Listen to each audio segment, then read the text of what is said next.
The Red Badge of Courage, an episode of the American Civil War by Stephen Crane, Chapter 7. The youth cringed as if discovered in a crime. By heavens, they had won after all. The imbecile line had remained and become victors. He could hear cheering. He lifted himself upon his toes and looked in the direction of the fight. A yellow fog lay wallowing on the treetops. From beneath it came the clatter of musketry. Hoarse cries told of an advance. He turned away, amazed and angry. He felt that he had been wronged. He had fled, he told himself, because annihilation approached. He had done a good part in saving himself, who was a little piece of the army. He had considered the time, he said, to be one in which it was the duty of every little piece to rescue itself if possible. Later the officers could fit the little pieces together again and make a battle-front. If none of the little pieces were wise enough to save themselves from the fury of death at such a time, why then where would be the army? It was all plain that he had proceeded according to very correct and commendable rules. His actions had been sagacious things. They had been full of strategy. They were the work of a master's legs. Thoughts of his comrades came to him. The brittle blue line had withstood the blows and won. He grew bitter over it. It seemed that the blind ignorance and stupidity of those little pieces had betrayed him. He had been overturned and crushed by their lack of sense in holding the position, when intelligent deliberation would have convinced them that it was impossible. He, the enlightened man who looks afar in the dark, had fled because of his superior perceptions and knowledge. He felt a great anger against his comrades. He knew it could be proved that they had been fools. He wondered what they would remark when later he appeared in camp. His mind heard howls of derision. Their density would not enable them to understand his sharper point of view. He began to pity himself acutely. He was ill-used. He was trodden beneath the feet of an iron injustice. He had proceeded with wisdom and from the most righteous motives under heaven's blue, only to be frustrated by hateful circumstances. A dull, animal-like rebellion against his fellows, war in the abstract, and fate grew within him. He shambled along with bowed head, his brain in a tumult of agony and despair. When he looked loweringly up, quivering at each sound, his eyes had the expression of those of a criminal who thinks his guilt and his punishment great, and knows that he can find no words. He went from the fields into a thick wood as if resolved to bury himself. He wished to get out of hearing of the crackling shots which were to him like voices. The ground was cluttered with vines and bushes, and the trees grew close and spread out like bouquets. He was obliged to force his way with much noise. The creepers, catching against his leg, cried out harshly as their sprays were torn from the barks of trees. The swishing saplings tried to make known his presence to the world. He could not conciliate the forest. As he made his way, it was always calling out protestations. When he separated, embraces of trees and vines and disturbed foliages waved their arms and turned their face-leaves toward him. He dreaded lest these noisy motions and cries should bring men to look at him. So he went far, seeking dark and intricate places. After a time the sound of musketry grew faint, and the cannon boomed in the distance. The sun, suddenly apparent, blazed among the trees. The insects were making rhythmical noises. They seemed to be grinding their teeth in unison. A woodpecker stuck his impudent head around the side of a tree. A bird flew on light-hearted wing. Off was the rumble of death. It seemed now that nature had no ears. This landscape gave him assurance, a fair field holding life. It was the religion of peace. It would die if its timid eyes were compelled to see blood. He conceived nature to be a woman with a deep aversion to tragedy. He threw a pine cone at a jovial squirrel, and he ran with chattering fear. High on a tree-top he stopped, and poking his head cautiously from behind a branch, looked down with an air of trepidation. The youth felt triumphant at this exhibition. There was the law, he said. Nature had given him a sign. The squirrel, immediately upon recognizing danger, had taken to his legs without ado. He did not stand stolidly, baring his furry belly to the missile, and dive with an upward glance at sympathetic heavens. On the contrary, he had fled as fast as his legs could carry him, and he was but an ordinary squirrel, too, doubtless no philosopher of his race. The youth wended, feeling that nature was of his mind. She reinforced his argument with proofs that lived where the sun shone. Once he found himself almost into a swamp. He was obliged to walk upon log tufts and watch his feet to keep from the oily mire. Pausing at one time to look about him, he saw out at some black water a small animal pounce in and emerge directly with a gleaming fish. The youth went again into the deep thickets. The brushed branches made a noise that drowned the sounds of cannon. He walked on, going from obscurity into promises of a greater obscurity. At length he reached a place where the high arching boughs made a chapel. He slowly pushed the green doors aside and entered. Pine needles were a gentle brown carpet. There was a religious half-light. Near the threshold he stopped, horror-stricken at the sight of a thing. He was being looked at by a dead man, who was seated with his back against a column-like tree.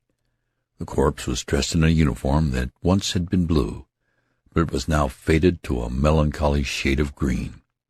The eyes, staring at the youth, had changed to a dull hue to be seen on the side of a dead fish. The mouth was open. Its red had changed to an appalling yellow. Over the gray skin of the face ran little ants. One was trundling some sort of a bundle along the upper lip. The youth gave a shriek as he confronted the thing. He was for moments turned to stone before it. He remained staring into the liquid-looking eyes. The dead man and the living man exchanged a long look. Then the youth cautiously put one hand behind him and brought it against a tree. Leaning upon this, he retreated, step by step, with his face still toward the thing. He feared that if he turned his back, the body might spring up and stealthily pursue him. The branches pushing against him threatened to throw him over upon it. His unguided feet, too, caught aggravatingly in brambles, and with it all he received a subtle suggestion to touch the corpse. As he thought of his hand upon it, he shuddered profoundly. At last he burst the bonds which had fastened him to the spot and fled, unheeding the underbrush. He was pursued by a sight of the black ants swarming greedily upon the gray face and venturing horribly near to the eyes. After a time he paused, and breathless and panting listened. He imagined some strange voice would come from the dead throat and squawk after him in horrible menaces. The trees about the portal of the chapel moved sullenly in a soft wind. A sad silence was upon the little guarding edifice. End of Chapter 7. The Red Badge of Courage, an episode of the American Civil War by Stephen Crane. Chapter 8. The trees began softly to sing a hymn of twilight. The sun sank until slanted bronze rays struck the forest. There was a lull in the noises of insects, as if they had bowed their beaks and were making a devotional pause. There was silence, save for the chanted chorus of the trees. Then upon this stillness there suddenly broke a tremendous clangor of sounds. A crimson roar came from the distance. The youth stopped. He was transfixed by this terrific melody of all noises. It was as if worlds were being rended. There was the ripping sound of musketry and the breaking crash of the artillery. His mind flew in all directions. He conceived the two armies to be at each other panther fashion. He listened for a time. Then he began to run in the direction of the battle. He saw that it was an ironical thing for him to be running thus toward that which he had been at such pains to avoid. But he said in substance to himself that if the earth and the moon were about to clash, many persons would doubtless plan to get upon the roofs to witness the collision. As he ran, he became aware that the forest had stopped its music, as if at last becoming capable of hearing the foreign sounds. The trees hushed and stood motionless. Everything seemed to be listening to the crackle and clatter and ear-shaking thunder. The chorus pealed over the still earth. It suddenly occurred to the youth that the fight in which he had been was, after all, but perfunctory popping. In the hearing of this present din, he was doubtful if he had seen real battle scenes. This uproar explained a celestial battle. It was tumbling hordes a-struggle in the air. Reflecting, he saw a sort of humor in the point of view of himself and his fellows during the late encounter. They had taken themselves and the enemy very seriously, and had imagined that they were deciding the war. Individuals must have supposed that they were cutting the letters of their names deep into everlasting tablets of brass, or enshrining their reputations forever in the hearts of their countrymen, while as to fact the affair would appear in printed reports under a meek and immaterial title. But he saw that it was good, else, he said, in battle every one would surely run, save forlorn hopes and their ilk. He went rapidly on. He wished to come to the edge of the forest, that he might peer out. As he hastened, there passed through his mind pictures of stupendous conflicts. His accumulated thought upon such subjects was used to form scenes. The noise was as the voice of an eloquent being, describing. Sometimes the brambles formed chains and tried to hold him back. Trees confronting him stretched out their arms and forbade him to pass. After its previous hostility, this new resistance of the forest filled him with a fine bitterness. It seemed that nature could not be quite ready to kill him. But he obstinately took roundabout ways, and presently he was where he could see long grain walls of vapor, where lay battle lines. The voices of cannon shook him. The musketry sounded in long, irregular surges that played havoc with his ears. He stood regarding for a moment. His eyes had an awestruck expression. He gawked in the direction of the fight. Presently he proceeded again on his forward way. The battle was like the grinding of an immense and terrible machine to him. Its complexities and powers, its grim processes, fascinated him. He must go close and see it produce corpses. He came to a fence and clambered over it. On the far side the ground was littered with clothes and guns. A newspaper folded up lay in the dirt. A dead soldier was stretched with his face hidden in his arm. Further off there was a group of 4 or 5 corpses, keeping mournful company. A hot sun had blazed upon the spot. In this place the youth felt that he was an invader. This forgotten part of the battleground was owned by the dead men, and he hurried in a vague apprehension that one of the swollen forms would rise and tell him to be gone. He came finally to a road from which he could see in the distance dark and agitated bodies of troops, smoke-fringed. In the lane was a blood-stained crowd streaming to the rear. The wounded men were cursing, groaning, and wailing. In the air always was a mighty swell of sound that seemed to sway the earth. With the courageous words of the artillery and the spiteful sentences of the musketry mingled red cheers, and from this region of noises came the steady current of the maimed. One of the wounded men had a shoe full of blood. He hopped like a schoolboy in a game. He was laughing hysterically. One was swearing that he had been shot in the arm through the commanding general's mismanagement of the army. One was marching with an air imitative of some sublime drum major. Upon his features was an unholy mixture of merriment and agony. As he marched, he sang a bit of doggerel in a high and quavering voice. "Sing a song of victory, pocket full of bullets, 25 dead men baked in a pie." Parts of the procession limped and staggered to this tune. Another had the gray seal of death already upon his face. His lips were curled in hard lines, and his teeth were clenched. His hands were bloody from where he had pressed them upon his wound. He seemed to be awaiting the moment when he should pitch headlong. He stalked like the spectre of a soldier, his eyes burning with the power of a stare into the unknown. There were some who proceeded sullenly, full of anger at their wounds, and ready to turn upon anything as an obscure cause.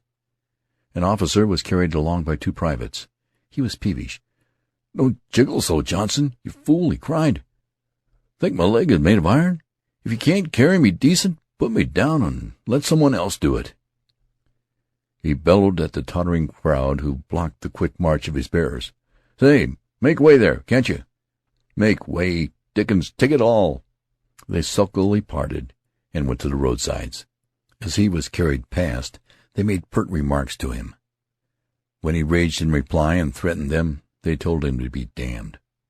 The soldier of one of the tramping bearers knocked heavily into the spectral soldier, who was staring into the unknown. The youth joined his crowd and marched along with it. The torn bodies expressed the awful machinery in which the men had been entangled.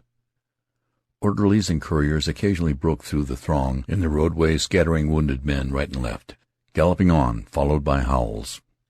The melancholy march was continually disturbed by the messengers and sometimes by bustling batteries that came swinging and thumping down upon them, the officers shouting orders to clear the way. There was a tattered man, fouled with dust, blood, and powder stained from hair to shoes, who trudged quietly at the youth's side. He was listening with eagerness and much humility to the lurid descriptions of a bearded sergeant. His lean features wore an expression of awe and admiration. He was like a listener in a country store to wondrous tales told among the sugar barrels. He eyed the storyteller with unspeakable wonder. His mouth was agape in yokel fashion. The sergeant, taking note of this, gave pause to his elaborate history while he administered a sardonic comment. "Be careful, honey. You'll be a-catchin' flies," he said. The tattered man shrank back abashed. After a time he began to sidle near to the youth, and in a different way try to make him a friend. His voice was gentle as a girl's voice, and his eyes were pleading. The youth saw with surprise that the soldier had 2 wounds, one in the head, bound with a blood-soaked rag, and the other in the arm, making that member dangle like a broken bough. After they had walked together for some time, the tattered man mustered sufficient courage to speak. "Was a pretty good fight, wasn't it?" he timidly said. The youth, deep in thought, glanced up at the bloody and grim figure with its lamb-like eyes. "What?" "Was a pretty good fight, wasn't it?" "Yes," said the youth shortly. He quickened his pace, but the other hobbled industrially after him. There was an air of apology in his manner, but he evidently thought that he needed only to talk for a time, and the youth would perceive that he was a good fellow. "Was a pretty good fight, wasn't it?" he began in a small voice, and then he achieved the fortitude to continue. "Dern me, if I ever see fellows fight so. Laws, how they did fight! I knowed the boys, like when they once got square at it. The boys ain't had no fair chance to comin' now, but this time they showed what they was. I knowed it'd turn out this way. You can't lick them boys. No, sir, they're fighters, they be." He breathed a deep breath of humble admiration. He had looked at the youth for encouragement several times. He received none, but gradually he seemed to get absorbed in his subject. "I was talking cross pickets with a boy from Georgia onct, and that boy, he says, 'Your fellows, they'll all run like hell when they onct hear a gun,' he says. 'Maybe they will,' I says, 'but I don't believe none of it,' I says, but Jimmy, I sees back to him, 'Maybe your fellows, they'll all run like hell when once they heard a gun,' I says. He larfed. Well, they didn't run today, did they? No, sir, they fit and fit and fit." His homely face was suffused with the light of love for the army, which was to him all things beautiful and powerful. After a time he turned to the youth. "Where you hit, old boy?" he asked in a brotherly tone. The youth felt instant panic at this question, although at first its full import was not borne in upon him. "What?" he asked. "Where you hit?" repeated the tattered man. "Why," began the youth, that is, why I—" He turned away suddenly and slid through the crowd. His brow was heavily flushed, and his fingers were picking nervously at one of his buttons. He bent his head and fastened his eyes studiously upon the button as if it were a little problem. The tattered man looked after him in astonishment. Chapter 8. The Red Badge of Courage, an episode of the American Civil War by Stephen Crane. Chapter 9. The youth fell back in the procession until the tattered soldier was not in sight. Then he started to walk on with the others. But he was amid wounds. The mob of men was bleeding. Because of the tattered soldier's question, he now felt that his shame could be viewed.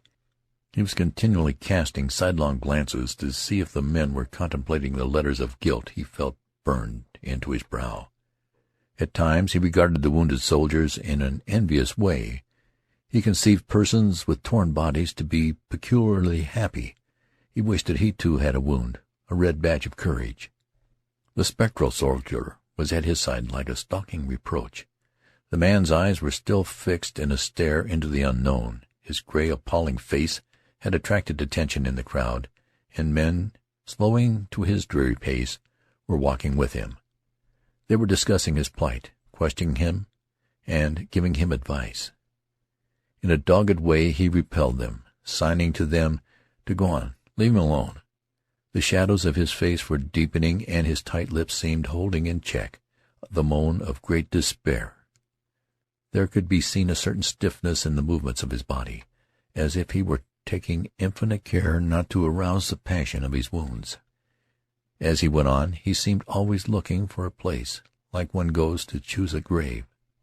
Something in the gesture of the man, as he waved the bloody and pitying soldiers away, made the youth start as if bitten. He yelled in horror. Tottering forward, he laid a quivering hand upon the man's arm. As the latter slowly turned his wax-like features toward him, the youth screamed, "God! Jim Conklin!" The tall soldier made a little commonplace smile. "Hello, Henry," he said.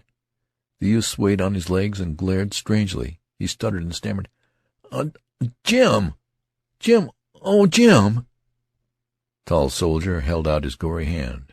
There was a curious red and black combination of new blood and old blood upon it. "Where you been, Henry?" he asked. He continued in a monotonous voice, "I thought maybe you'd get killed over. There've been thunderin' to pay today. I was worrying about it a good deal." The youth still lamented, "Oh, Jim! Oh, Jim! Oh, Jim!" "You know," said the tall soldier, "I was out there." He made a careful gesture. "Lord, what a circus! By Jiminy, I got shot. I got shot.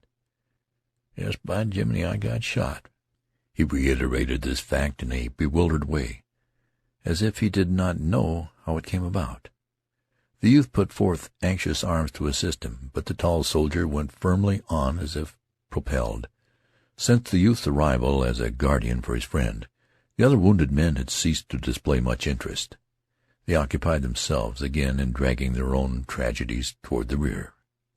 Suddenly, as the two friends marched on, the tall soldier seemed to be overcome by a terror. His face turned to a semblance of gray paste. He clutched the youth's arm and looked all about him, as if dreading to be overheard. Then he began to speak in a shaking whisper. "I tell you what I'm afraid of, Henry.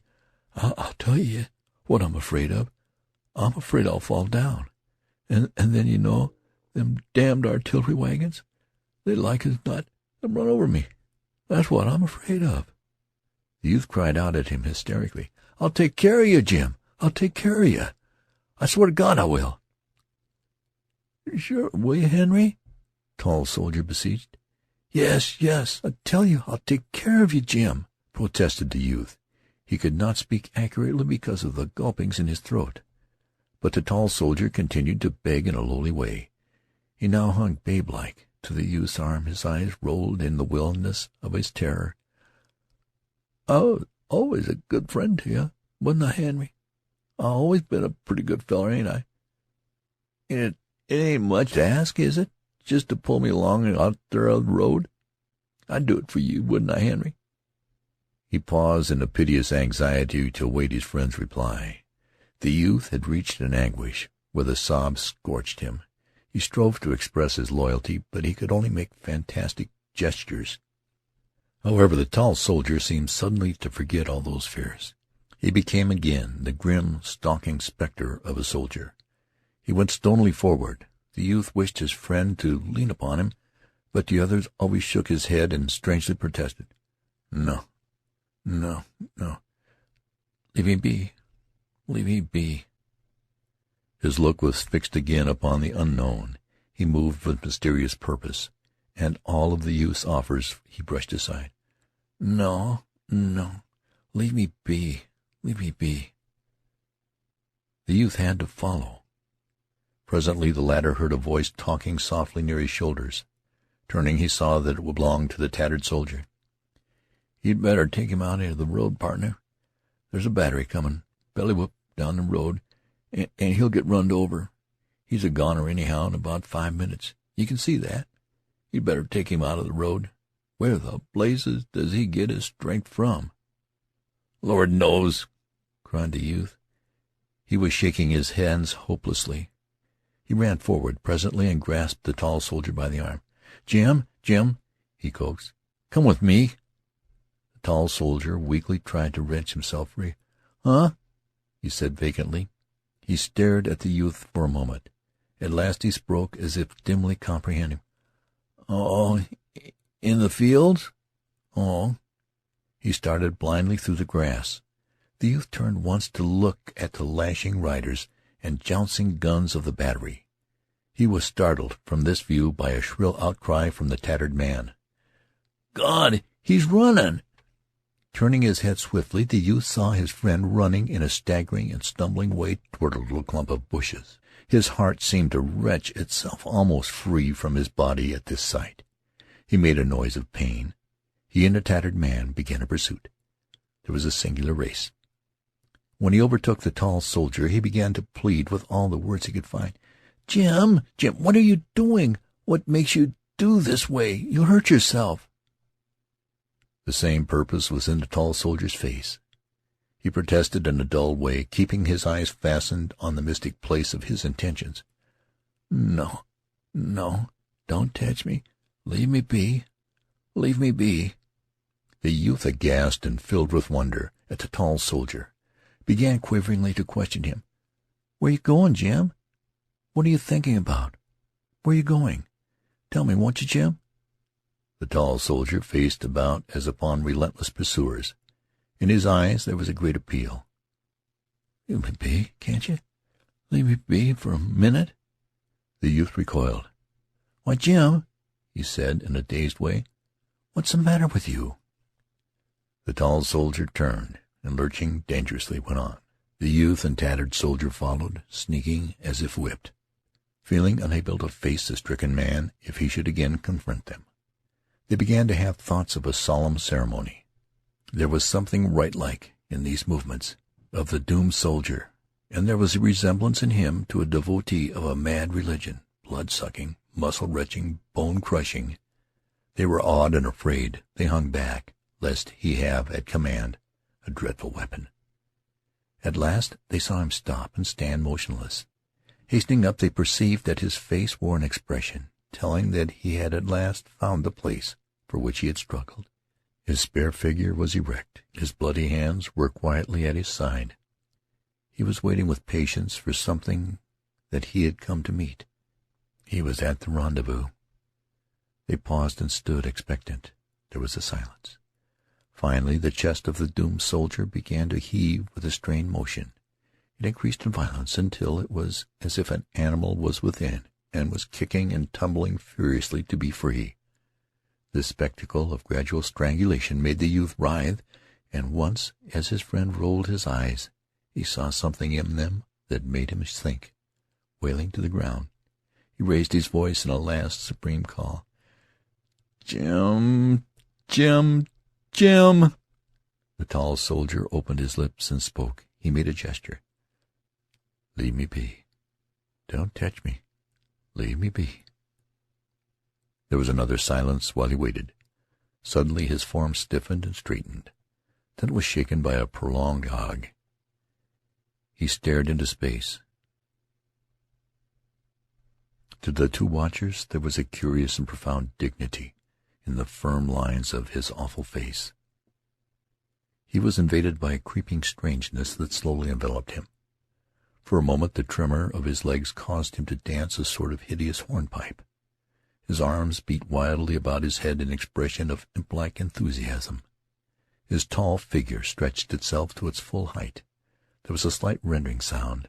Then it began to swing forward, slow and straight, in the manner of a falling tree.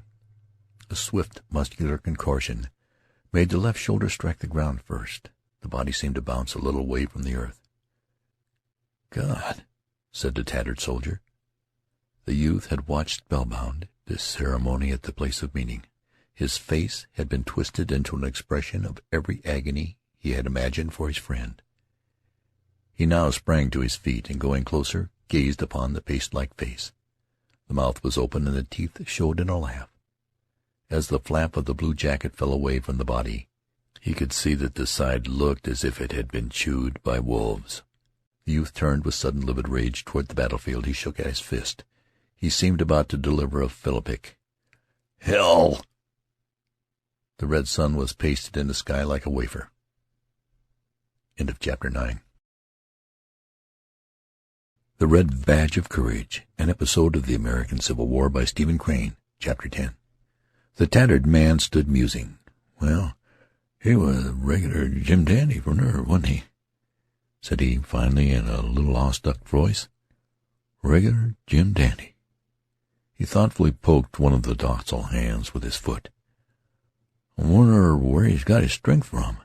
I never seen a man do like that before. It was a funny thing. Well, he was a regular Jim Dandy." The youth desired to stretch out his grief. He was stabbed, but his tongue lay dead in the tomb of his mouth. He threw himself again upon the ground and began to brood. The tattered man stood musing. "Look here, partner," he said after a time. He regarded the corpse as he spoke. "He's up and gone, ain't he? And we might as well begin to look out for old number one. This here thing is all over. He's up and gone, ain't he? And he's all right here. Nobody won't bother him. And I must say, I ain't enjoying any great health myself these days." The youth, awakened by the tattered soldier's tone, looked quickly up. He saw that he was swinging uncertainly on his legs, that his face had turned to a shade of blue. "Good Lord!" he cried. "You ain't going to... not you too?" The tattered man waved his hand. "Nary die," he said. "All I want is some pea soup and a good bed. Some pea soup," he repeated dreamily. The youth arose from the ground. "I wonder where he came from. I left him over there," he pointed, "and now I find him here. And he was coming from over there, too." He indicated a new direction. They both turned toward the body as if to ask of it a question. "Well," at length spoke the tattered man, "there ain't no use in our staying here and trying to ask him anything." The youth nodded in assent wearily. They both turned to gaze for a moment at the corpse. The youth murmured something. "Well, he was a Jim Dandy, wasn't he?" said the tattered man, as if in response. They turned their backs upon it and started away. For a time they stole softly, treading with their toes. It remained laughing there in the grass. "I'm commencing to feel pretty bad," said the tattered man, suddenly breaking one of his little silences. "I'm commencing to feel pretty damn bad." The youth groaned. "Oh, Lord!" He wondered if he was to be the tortured witness of another grim encounter. But his companion waved his hand reassuringly. "Oh, I'm not going to die yet. There's too much depending on me for me to die yet. No, sir, nary die. I can't. You'd ought to see what children I got, and all like that." The youth, glancing at his companion, could see by the shadow of a smile that he was making some kind of fun. As they plodded on, the tattered soldier continued to talk. "Besides, if I died, I wouldn't die the way that feller did. That was the funniest thing. I'd just flop down, I would. I never seen a feller die the way that feller did. You know, Tom Jameson, he lives next door to me at home. He was a nice feller, and he is and we is always good friends. Smart, too. Smart as a steel trap. Well, when we was fighting this afternoon, all of a sudden, he began to rip up and cuss and beller at me. You shot your blamed infernal. He swore horrible. He says to me, I put up me hand to my head, and when I looked at it, my fingers, I seen sure enough I was shot. I give a holler and began to run, but before I could get away, another one hit me in the arm, whirled me clean around. I got scared when they was all shooting behind me, and I run to beat all, but I touched it pretty bad. I've an idea I'd have been fighting yet if it weren't for Tom Jamison." Then he made a calm announcement. "There's 2 of 'em, little ones, but they're beginning to have fun with me now. I don't believe I can walk much further." They went slowly on in silence. "You look pretty peaked yourself," said the tattered man at last. "I bet you're got a worse one than you think. You better take care of your hurt. It don't do to let such things go. It might be inside, mostly, and them plays thunder. Where is it located?" But he continued to harangue without waiting for a reply. "I see a feller get hit plumb in the head when my regiment was standing at ease once. Everybody yelled out to him, 'Hurt, John? Are you hurt much?' 'No,' says he. He looked kinder surprised, and he went on telling them how he felt. He said he didn't feel nothing, but by dad, the first thing that feller knowed, he was dead. Yes, he was dead, stone dead. So you want to watch out. You might have some queer kind of hurt yourself. You can't never tell. Where is your unlocated?" The youth had been wiggling since the introduction of this topic. He now gave a cry of exasperation and made a furious motion with his hand. "Oh, don't bother me," he said. He was enraged against the tattered man, and could have strangled him. His companions seemed ever to play intolerable parts. They were ever uprising the ghost of shame on the stick of their curiosity. He turned toward the tattered man as one at bay. "Now, don't bother me," he repeated with desperate menace. "Well, Lord knows I don't want to bother anybody," said the other. There was a little accent of despair in his voice as he replied, "Lord knows. I got enough of my own to tend to." The youth, who had been holding a bitter debate with himself and casting glances of hatred and contempt at the tattered man, here spoke in a hard voice. "Goodbye," he said. The tattered man looked at him in gaping amazement. "All right, partner. Where you going?" he asked unsteadily. The youth, looking at him, could see that he, too, like the other one, was beginning to act dumb and animal-like. His thoughts seemed to be floundering about in his head. Now, look-a-here, you Tom Jamison. Now, I won't have this. This here won't do. Where you going?" The youth pointed vaguely. "Over there," he replied. "Well, now, look-a-here now," said the tattered man, rambling in an idiot fashion. His head was hanging forward, and the words were slurred. "This thing won't do now, Tom Jamison. It won't do. I know you pig-headed devil. You want to go tromping off with a bad hurt. It ain't right now, Tom Jamison. It ain't. You want to leave me here to take care of you, Tom Jamison? It ain't right. It ain't. For you to go tromping off with a bad hurt. It ain't. It ain't. It ain't. It ain't." In reply, the youth climbed a fence and started away. He could hear the tattered man bleating plaintively. Once he faced about angrily. "What?" "Look here now, Tom Jamison. Now, it ain't. It ain't." The youth went on. Turning at a distance, he saw the tattered man wandering about helplessly in the field. He now thought that he wished he was dead. He believed that he envied those men whose bodies lay strewn over the grass of the fields and on the fallen leaves of the forest. The simple questions of the tattered man had been knife-thrusts to him. They asserted a society that probes pitilessly at secrets until all is apparent. His late companion's chance persistence made him feel that he could not keep his crime concealed in his bosom. It was sure to be brought plain by one of those arrows which cloud the air and are constantly pricking, discovering, proclaiming those things which are willed to be forever hidden. He admitted that he could not defend himself against this agency. It was not within the power of vigilance. End of chapter 10. The Red Badge of Courage, an episode of the American Civil War by Stephen Crane, chapter 11. He became aware that the furnace roar of the battle was growing louder. Great brown clouds had floated to the still heights of air before him. The noise, too, was approaching. The woods filtered men, and the fields became dotted. As he rounded a hillock, he perceived that the roadway was now a crying mass of wagons, teams, and men. From the heaving tangle issued exhortations, commands, imprecations. Fear was sweeping it all along. The cracking whips bit, and horses plunged and tugged. The white-topped wagons strained and stumbled in their exhortations like fat sheep. The youth felt comforted in a measure by this sight. They were all retreating. Perhaps, then, he was not so bad after all. He seated himself and watched the terror-stricken wagons.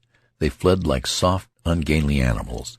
All the roarers and lashers served to help him to magnify the dangers and horrors of the engagement, that he might try to prove to himself that the thing with which men could charge him was in truth a symmetrical act. There was an amount of pleasure to him in watching the wild march of this vindication. Presently the calm head of a forward-going column of infantry appeared in the road. It came swiftly on, avoiding the obstructions, gave it the sinuous movement of a serpent. The men at the head butted mules with their musket-stocks. They prodded teamsters indifferent to all howls. The men forced their way through parts of the dense mass by strength. The blunt head of the column pushed. The raving teamsters swore many strange oaths. The commands to make way had the ring of a great importance to them. The men were going forward to the heart of the din. They were to confront the eager rush of the enemy. They felt the pride of their onward movement. When the remainder of the army seemed trying to dribble down this road, they tumbled teams about with a fine feeling that was no matter so long as their column got to the front in time. This importance made their faces grave and stern, and the backs of the officers were very rigid. As the youth looked at them, the black weight of his woe returned to him. He felt he was regarding a procession of chosen beings. The separation was as great to him as if they had marched with weapons of flame and banners of sunlight. He could never be like them. He could have wept in his longings. He searched about in his mind for an adequate valediction for the indefinite cause, the thing upon which men turn the words of final blame. It, whatever it was responsible for him, he said. There lay the fault. The haste of the column to reach the battle seemed to the forlorn young man to be something much finer than stout fighting. Heroes, he thought, could find excuses in that long, seething lane. They could retire with perfect self-respect and make excuses to the stars. He wondered what those men had eaten that they could be in such great haste to force their way to grim chances of death. As he watched, his envy grew until he thought that he wished to change lives with one of them. He would have liked to have used a tremendous force, he said, throw off himself and become a better. Swift pictures of himself, apart, yet in himself, came to him. A blue, desperate figure, leading lurid charges with one knee forward and a broken blade. High, a blue, determined figure, standing before a crimson and steel assault, getting calmly killed on a high place before the eyes of all. He thought of the magnificent pathos of his dead body. These thoughts uplifted him. He felt the quiver of war desire. In his ears he heard the ring of victory. He knew the frenzy of a rapid, successful charge. The music of the trampling feet, the sharp voices, the clanking arms of the column near him made him soar on the red wings of war. For a few moments he was sublime. He thought that he was about to start for the front. Indeed, he saw a picture of himself, dust-stained, haggard, panting, flying to the front at the proper moment to seize and throttle the dark, leering witch of calamity. Then the difficulties of the thing began to drag at him. He hesitated, balancing awkwardly on one foot. He had no rifle. He could not fight with his hands, said he resentfully to his plan. Well, rifles could be had for the picking. They were extraordinarily profuse. Also, he continued, it would be a miracle if he found his regiment. Well, he could fight with any regiment. He started forward slowly. He stepped as if he expected to tread upon some explosive thing. Doubts and he were struggling. He would truly be a worm if any of his comrades should see him returning thus. the marks of his flight upon him. There was a reply that the intent fighters did not care for what happened rearward, saving that no hostile bayonets appeared there. In the battle blur his face would in a way be hidden, like the face of a cowled man. But then he said that his tireless fate would bring forth, when the strife lulled for a moment, a man to ask of him an explanation. In imagination he felt the scrutiny of his companions as he painfully labored through some lies. Eventually his courage expended itself upon these objections. The debates drained him of his fire. He was not cast down by his defeat of his plan, for upon studying the affair carefully he could not but admit that the objections were very formidable. Furthermore, various ailments had begun to cry out. In their presence he could not persist in flying high with the wings of war. They rendered it almost impossible for him to see himself in a heroic light. He tumbled headlong. He discovered that he had a scorching thirst. His face was so dry and grimy that he thought he could feel his skin crackle. Each bone of his body had an ache in it, and seemingly threatened to break with each movement. His feet were like two sores. Also, his body was calling for food. It was more powerful than a direct hunger. There was a dull, weight-like feeling in his stomach, and when he tried to walk, his head swayed, and he tottered. He could not see with distinctness. Small patches of green mist floated before his vision. While he had been tossed by many emotions, he had not been aware of ailments. Now they beset him and made clamor. As he was at last compelled to pay attention to them, his capacity for self-hate was multiplied. In despair he declared that he was not like those others. He now conceded it to be impossible that he should ever become a hero. He was a craven loon. Those pictures of glory were piteous things. He groaned from his heart and went staggering off.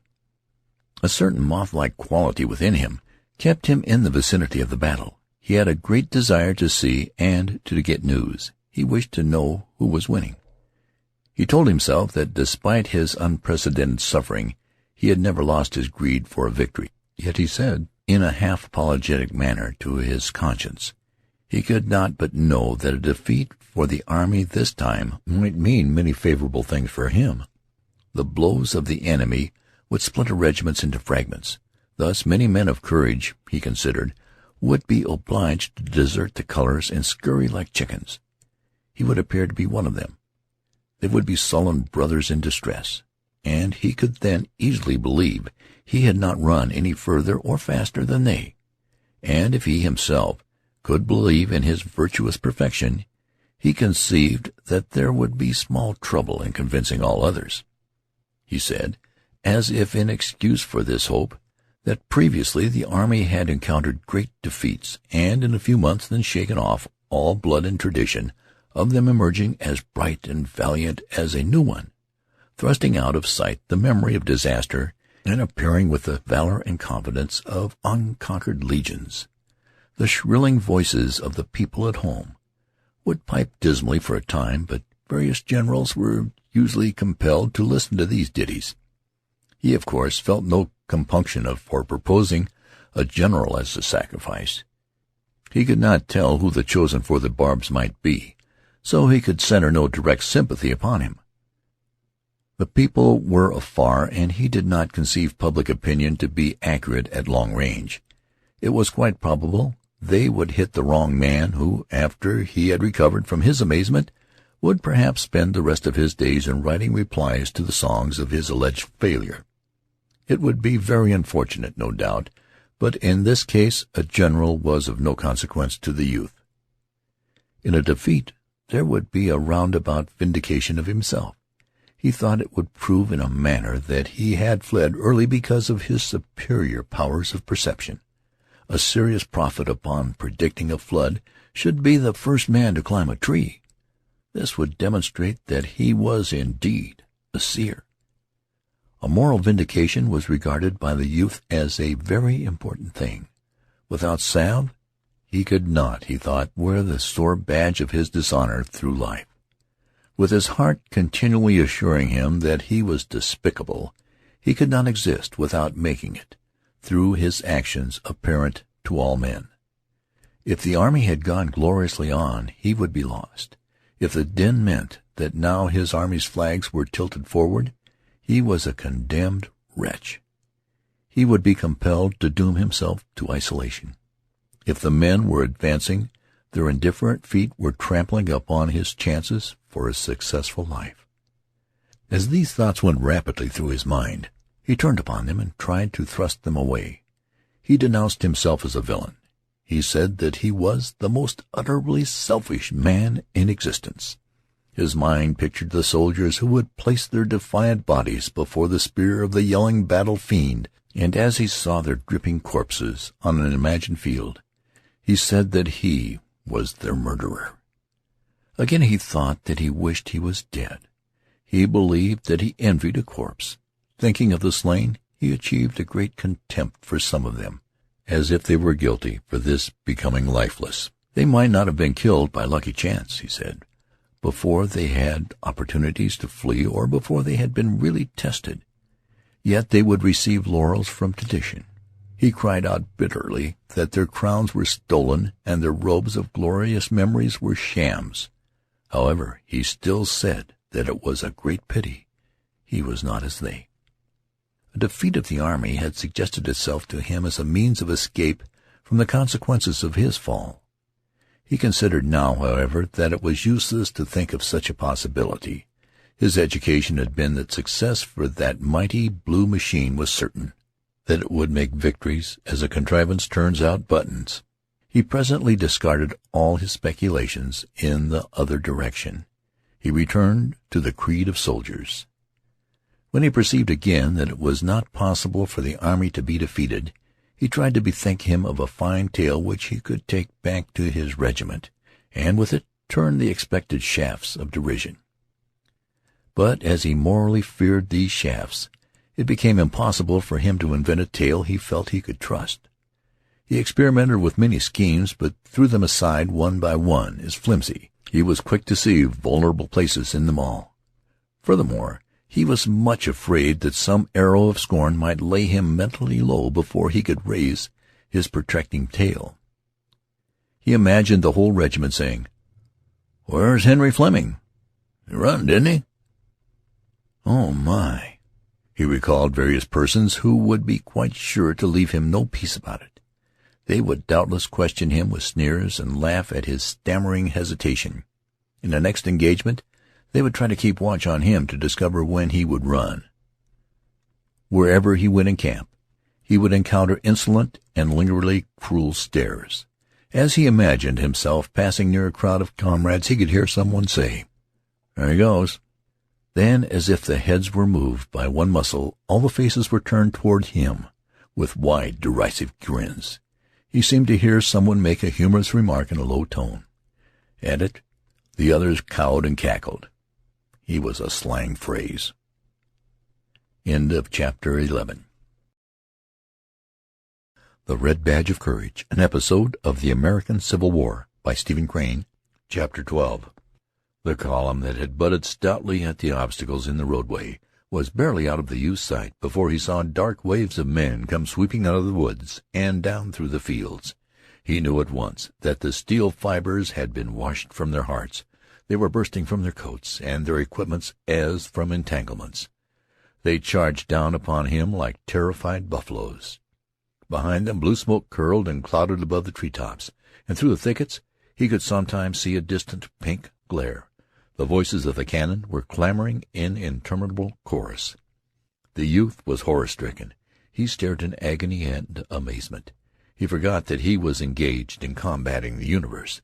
He threw aside his mental pamphlets on the philosophy of the retreated and rules of the guidance of the damned. The fight was lost. The dragons were coming with invincible strides. The army, helpless in the matted thickets and blinded by the overhanging night, was going to be swallowed. War, the red animal war, the blood-swollen god, would have bloated Phil. Within him something bade to cry out. He had the impulse to make a rallying speech, to sing a battle hymn, but he could only get his tongue to call into the air, what's the matter?" Soon he was in the midst of them. They were leaping and scampering all about him. Their blanched faces shone in the dusk. They seemed, for the most part, to be very burly men. The youth turned from one to another of them as they galloped along. His incoherent questions were lost. They were heedless of his appeals. They did not seem to see him. They sometimes grabbed insanely. One huge man was asking of the sky, "Say, where de plank road? Where de plank road?" It was as if he had lost a child. He wept in his pain and dismay. Presently men were running hither and thither in all ways. The artillery booming forward, rearward, and on the flanks made jumble of ideas of direction. Landmarks had vanished into the gathered gloom. The youth began to imagine that he had got into the center of a tremendous quarrel, and he could perceive no way out of it. From the mouths of the fleeing men came 1,000 wild questions, but no one made answers. The youth, after rushing about and throwing interrogations at the heedless bands of retreating infantry, finally clutched a man by the arm. They swung around face to face. Why?" stammered the youth, struggling with his balking tongue. The man screamed, "Let go of me! Let go of me!" His face was livid, and his eyes were rolling uncontrolled. He was heaving and panting. He still grasped his rifle, perhaps having forgotten to release his hold upon it. He tugged frantically, and the youth, being compelled to lean forward, was dragged several paces. "Let go of me! Let go of me!" Why?" started the youth. "Well, then," bawled the man in a lurid rage. He adroitly and fiercely swung his rifle. It crushed upon the youth's head. The man ran on. The youth's fingers had turned to paste upon the other's arm. The energy was smitten from his muscles. He saw the flaming wings of lightning flash before his vision. There was a deafening rumble of thunder within his head. Suddenly his legs seemed to die. He sank writhing to the ground. He tried to arise. In his efforts against the numbing pain, he was like a man wrestling with a creature of the air. There was a sinister struggle. Sometimes he would achieve a position, half erect, battle with the air for a moment, and then fall again, grabbing at the grass. His face was of the clammy pallor. Deep groans were wrenched from him. At last, with a twisting movement, he got up on his hands and knees, and from thence, like a babe trying to walk to his feet, pressing his hands to his temples, he went lurching over the grass. He fought an intense battle with his body. His dull senses wished him to swoon, and he opposed them stubbornly, his mind portraying unknown dangers and mutilations if he should fall upon the field. He went tall soldier fashion. He imagined secluded spots where he could fall and be unmolested. To search for one he strove against the tide of his pain.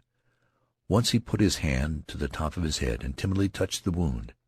The scratching pain of the contact made him draw a long breath through his clenched teeth. His fingers were dabbed with blood. He regarded them with a fixed stare. Around him he could hear the grumble of jolted cannon as the scurrying horses were lashed toward the front. Once a young officer on a besplod charger nearly ran him down. He turned and watched the mass of guns, men, and horses sweeping in a wide curve toward a gap in the fence. The officer was making excited motions with a gauntleted hand. The guns followed the teams with an air of unwillingness, of being dragged by the heels. Some officers of the scattered infantry were cursing and railing like fishwives. Their scolding voices could be heard above the din. Into the unspeakable jumble in the roadway rode a squadron of cavalry. The faded yellow of their facings shone bravely. There was a mighty altercation. The artillery was assembling as if for a conference. The blue haze of evening was upon the field. The lines of forest were long purple shadows.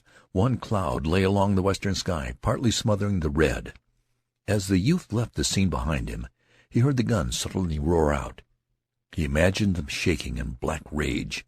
They belched and howled like brass devils guarding a gate. The soft air was filled with a tremendous remonstrance. With it came the shattering peal of opposing infantry. Turning to look behind him, he could see sheets of orange light illumine the shadowy distance. There were subtle and sudden lightnings in the far air. At times he thought he could see heaving masses of men. He hurried on in the dusk. The day had faded until he could barely distinguish place for his feet. The purple darkness was filled with men who lectured and jabbered. Sometimes he could see them gesticulating against the blue and somber sky. There seemed to be a great ruck of men and munitions spread about in the forest and in the fields. The little narrow roadway now lay lifeless. There were overturned wagons like sun-dried boulders. The bed of the former torrent was choked with the bodies of horses and splintered parts of war machines. It had come to pass that his wound pained him but little. He was afraid to move rapidly, however, for a dread of disturbing it. He held his head very still and took many precautions against stumbling. He was filled with anxiety, and his face was pinched and drawn in anticipation of the pain of any sudden mistake of his feet in the gloom. His thoughts as he walked fixed intently upon his hurt. There was a cool, liquid feeling about it, and he imagined blood moving slowly down under his hair. His head seemed swollen to the size that made him think his neck to be inadequate. The new silence of his wound made much worriment.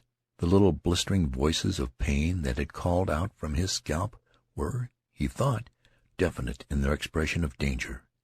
By them he believed that he could measure his plight. But when they remained ominously silent, he became frightened and imagined terrible fingers that clutched into his brain. Amid it he began to reflect upon various incidents and conditions of the past. He bethought him of certain meals his mother had cooked at home, in which those dishes of which he was particularly fond had occupied prominent positions. He saw the spread table. The pine walls of the kitchen were glowing in the warm light from the stove. Too, he remembered how he and his companions used to go from the schoolhouse to the bank of a shaded pool. He saw his clothes in disorderly array upon the grass of the bank. He felt the swash of the fragrant water upon his body. The leaves of the overhanging maple rustled with melody in the wind of youthful summer. He was overcome presently by a dragging weariness. His head hung forward, and his shoulders were stooped, as if he were bearing a great bundle. His feet shuffled along the ground. He held continuous arguments as to whether he should lie down and sleep at some near spot, or force himself on until he reached a certain haven. He often tried to dismiss the question, but his body persisted in rebellion, and his senses nagged him like pampered babies. At last he heard a cheery voice near his shoulder. "You seem to be in a pretty bad way, boy." The youth did not look up, but he assented with a thick tongue. The owner of the cheery voice took him firmly by the arm. "Well," he said with a round laugh, "I'm going your way. The whole gang is going your way, and I guess we can give you a lift." They began to walk like a drunken man and his friend. As they went along, the man questioned the youth and assisted him with the replies like one manipulating the mind of a child. Sometimes he interjected anecdotes. "What regiment do you belong to?" "Eh? What's that?" "The 304th New York." "What corps is that in?" "Oh, it is? Why, I thought they wasn't engaged today." "They're way down on the center." "Oh, they was, eh? Well, pretty nearly everybody got their share of fighting today. By dad, I give myself up for dead many number of times. They was shooting here and hollering there and hollering here and there hollering there, and damn darkness until I couldn't tell save my soul which side I was on. Sometimes I thought I was sure enough from Ohio, or other times I could have swore I was from the bitter end of Florida. It was the most mixed-up darn thing I ever see, and these here Hull woods is a regular mess. It'll be a miracle if we ever find our regiments tonight. Pretty soon, though, we'll meet a plenty of guards and provost guards and one thing or another. Oh, there they go with an officer, I guess. Look at his hand a-dragging. He's got all the war he wants, I bet. He won't be talking so big about his reputation and all when they go to sawing off his leg. Poor feller, my brother's got whiskers just like that. How did you get your way over here, anyhow? Your regiment is a long way from here, ain't it? Well, I guess we can find it. You know, there was a boy killed in my company today that I thought the world of all of.